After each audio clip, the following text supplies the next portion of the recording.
Assalamualaikum warahmatullahi wabarakatuh. Hai anak-anak ibu, kembali lagi nih kita belajar fisika untuk bab pertama di semester genap ini. Jadi topik yang akan kita bahas di semester genap ini adalah tentang energi, usaha, dan daya. Tapi untuk video kali ini kita bahas topiknya tentang energi terlebih dahulu. Sebelum masuk ke materi energi, ada baiknya kita mengetahui apa aja sih indikator pembelajaran pada materi energi yang akan Ibu sampaikan ini. Jadi, setelah mempelajari materi energi ini, anak-anak Ibu dipastikan sudah akan mampu mendeskripsikan konsep energi. Kemudian, mengetahui cara memanfaatkan sumber energi yang terbarukan, dan mengetahui cara untuk menghemat sumber energi yang tak terbarukan, dan mampu menyebutkan aplikasi berbagai jenis energi dalam kehidupan sehari-hari. Sekarang kita masuk langsung ke topik energinya. Anak-anak ibu sebelumnya pasti sudah sering mendengar kata energi dalam kehidupan sehari-hari. Nah, apa sih sebenarnya energi itu? Itulah tujuan kita untuk mempelajari bab energi kali ini. Nah, kita sebagai manusia mampu melakukan berbagai jenis aktivitas, baik berjalan, mengangkat beban, kemudian melakukan olahraga, maupun belajar. Itu semuanya memerlukan energi. Bahkan ketika kita mengunyah makanan juga memerlukan energi. Nah, kemudian gambar di sini terlihat ada sebuah kincir air. Kenapa bisa kincir air tersebut bisa dapat berputar?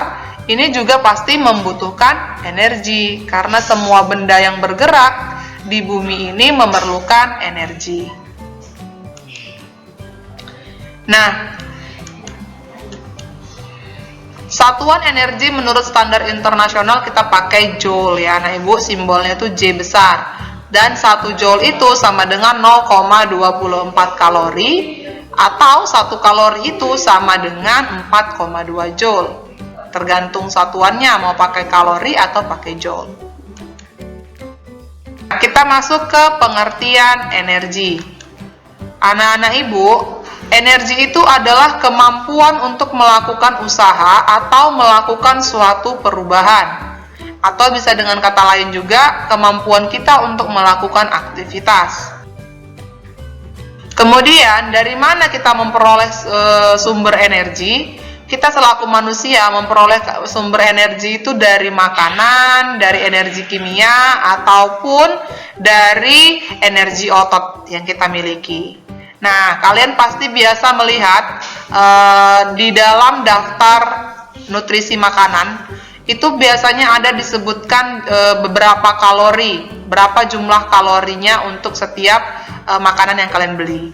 Nah, di situ sama dengan berapa jumlah energi yang kalian peroleh ketika mengkonsumsi makanan tersebut. Selanjutnya sekarang kita akan membahas mengenai jenis-jenis sumber energi yang ada di muka bumi kita ini. Jadi, sumber energi yang ada di muka bumi kita ini ada 2 jenis. Yang pertama, sumber energi terbarukan, dan yang kedua, sumber energi tak terbarukan. Untuk sumber energi tak terbarukan, ini maksudnya gimana? Jadi itu maksudnya adalah sumber energi yang bisa kita produksi dalam waktu yang relatif lebih singkat, atau bisa secara terus-menerus gitu. Misalnya seperti contohnya ini, pemanfaatan sinar matahari. Tentu kita bisa memanfaatkan sinar matahari ini hampir setiap hari, ya kan anak ibu? Nah, ini adalah gambar panel surya atau sel-sel surya yang berguna untuk mengubah sinar dan panas matahari berubah menjadi energi listrik yang bisa disalurkan ke rumah-rumah.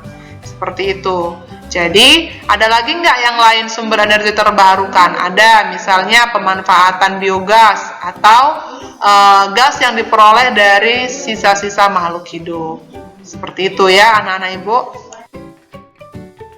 Selanjutnya, sumber energi tak terbarukan. Ini ada banyak, tapi yang paling kita bisa lihat jelas misalnya itu seperti minyak bumi atau semua jenis bahan bakar yang ada di SPBU.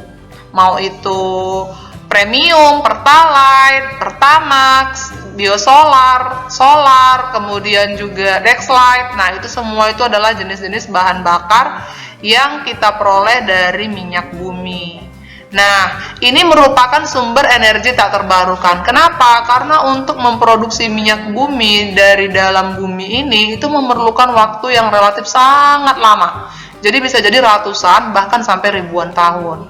Jadi makanya kita harus mampu melakukan kegiatan-kegiatan ataupun menghemat penggunaan sumber-sumber energi yang tak terbarukan ini.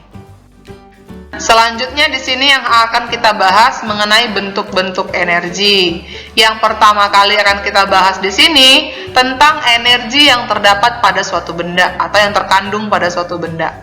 Ya, ada banyak bentuk-bentuk energi yang selama ini anak-anak ibu ketahui pasti. Ada energi panas, energi cahaya, energi bunyi, energi listrik, kemudian energi gerak. Nah, di sini kita khusus membahas dulu mengenai energi yang ada pada suatu benda. Kali ini kita bahas yang pertama tentang energi potensial. Energi potensial berasal dari kata potensi. Berarti energi yang memang sudah secara alamiah dimiliki suatu benda akibat posisi atau kedudukannya. Nah, posisi atau kedudukan di sini yang dia maksud adalah ketinggian ya, lebih tepatnya ketinggian. Jadi di sini ada pertanyaan menarik, apakah yang mempengaruhi besarnya energi potensial? Nah, ya, salah satunya memang ketinggian, tapi faktor yang lainnya adalah gaya gravitasi bumi.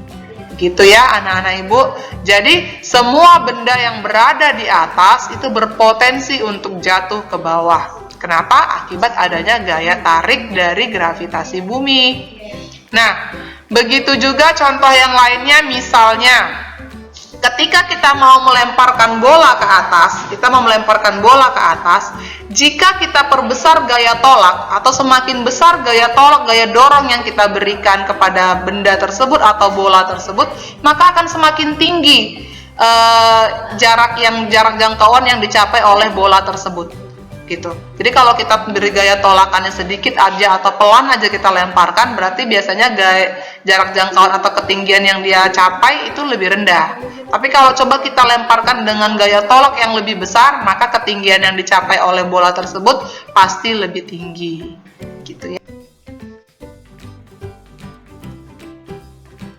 Persamaan untuk menentukan besar energi potensial. Jadi energi potensial itu diperoleh dari perkalian massa kali percepatan gravitasi bumi dikali dengan ketinggian benda tersebut diukur dari permukaan tanah.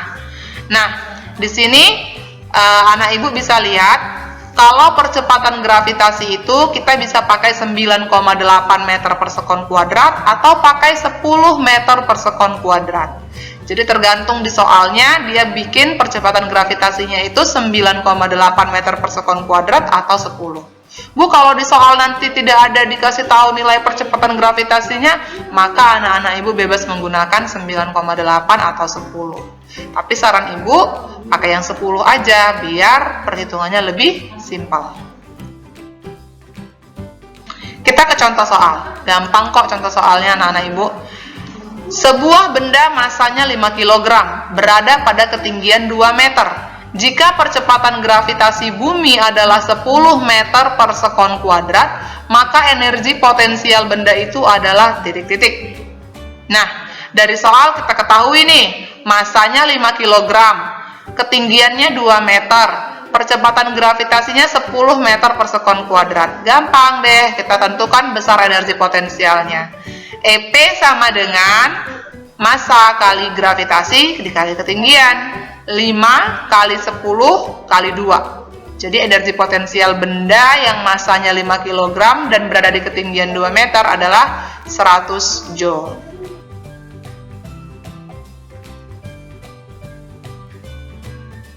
Benda yang diam atau berada pada ketinggian tertentu, sekarang kita mengamati bagaimana dengan energi benda yang bergerak. Misalnya mobil yang bergerak, sepeda motor yang bergerak, atau kita yang sedang berjalan. Nah, di sini kalian anak-anak ibu bisa melihat ada sebuah mobil sedan dengan mobil truk, ya kan? jika mobil sedan tersebut melaju cukup kencang dan tidak sengaja atau ada insiden menabrak mobil truk tersebut, maka mobil manakah yang mengalami kerusakan paling parah? Yap, jawabannya pasti mobil sedan. Tapi anak-anak ibu pasti menjawabnya karena mobil sedan itu masanya lebih kecil. Selain karena lebih kecil, juga dia kecepatannya jauh lebih tinggi, anak ibu. Jadi pasti dia yang akan mengalami kerusakan lebih parah. Ya. Nah, contoh lain dari energi kinetik atau energi benda yang bergerak. Jadi energi kinetik itu adalah energi yang pasti dimiliki oleh semua benda yang bergerak. Semakin besar energi kinetiknya, akan semakin sulit untuk membuat benda tersebut berhenti. Benar atau tidak? Benar. Contohnya ini anak ibu. Misalnya, kalau seandainya ada sebuah mobil melaju dengan kecepatan 40 km per jam, dengan sebuah mobil yang sama, atau maksudnya mereknya sama, jenisnya sama, melaju dengan kecepatan 120 km per jam, maka akan lebih sulit melakukan pengereman atau untuk menghentikan mobil yang melaju dengan kecepatan 120 km per jam dibandingkan dengan mobil yang melaju dengan kecepatan 40 km per jam. Oke? Jadi kita simpulkan, apa sih definisi dari energi kinetik? Energi kinetik adalah energi yang dimiliki suatu benda yang bergerak. Artinya, semua benda yang bergerak dan memiliki kecepatan, pasti itu kecepatannya adalah pasti itu memiliki energi kinetik, seperti itu. Secara matematis, energi kinetik bisa dirumuskan setengah mv pangkat 2. Ya, setengah dikali massa dikali kecepatannya dikuadratkan. Kita ke contoh soal.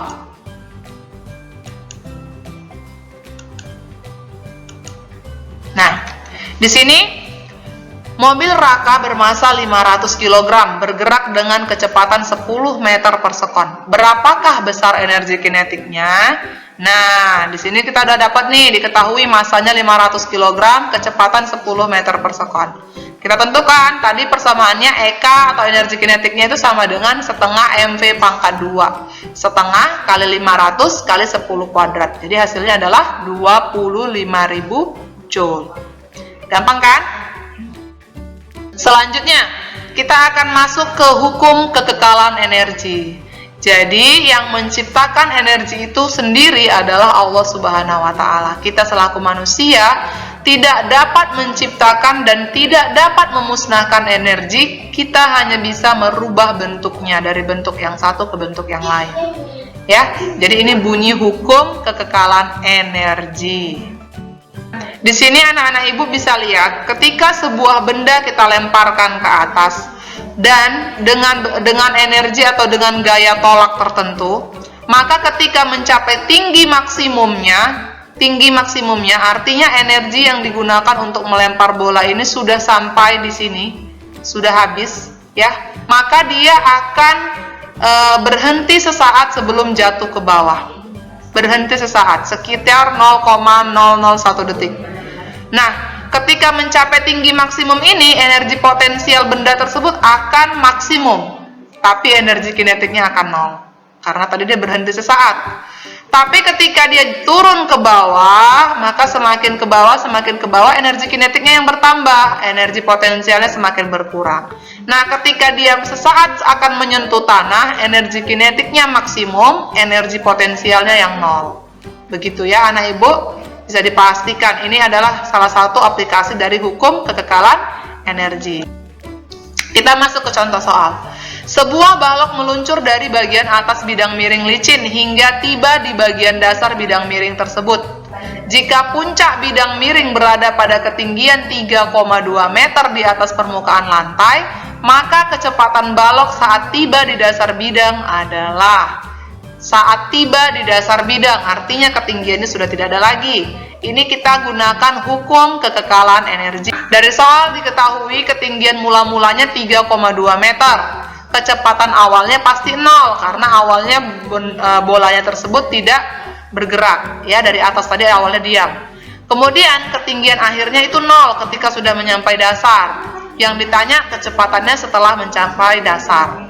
Berdasarkan hukum kekekalan energi mekanik, berarti energi mekanik 1 akan sama dengan energi mekanik 2 jumlahnya, ya.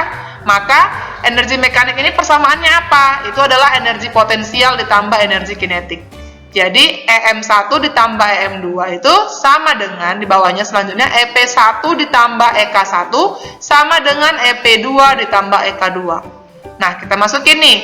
Energi potensial pertama itu berarti MgH1 ditambah setengah MVO pangkat 2 sama dengan MgH2 ditambah setengah MVT pangkat 2. Nah, tadi kita sudah setuju karena benda posisi di awal masih diam, kecepatannya masih 0, berarti energi kinetik awalnya itu 0. Sedangkan ketika dia sudah sampai di dasar, ketinggiannya sudah 0, berarti energi potensial yang kedua sudah 0. Maka yang tinggal MgH1 sama dengan setengah MVT pangkat 2. Massa sama massanya kanan kiri kita coret. Tinggal GH1 sama dengan setengah VT pangkat 2. Oke, maka kita peroleh, kita masukkan angkanya 2 kali 10 kali 3,2 hasilnya 64 sama dengan VT pangkat 2. Ya, maka VT sama dengan akar dari 64 diperoleh 8 meter per sekon gitu ya. Bu, angka 2 ini dari mana? Ini 1/2 kita kali silang aja nah Ibu. 1/2 nya kita kali silang, jadi 2 kali G kali H1 ya. Oke, semoga anak ibu bisa memahami ya untuk contoh soal yang cukup. Sampai di sini dulu untuk penjelasan tentang materi energinya. Semoga anak ibu bisa memahami dan terus berlatih di rumah. Oke, assalamualaikum warahmatullahi wabarakatuh.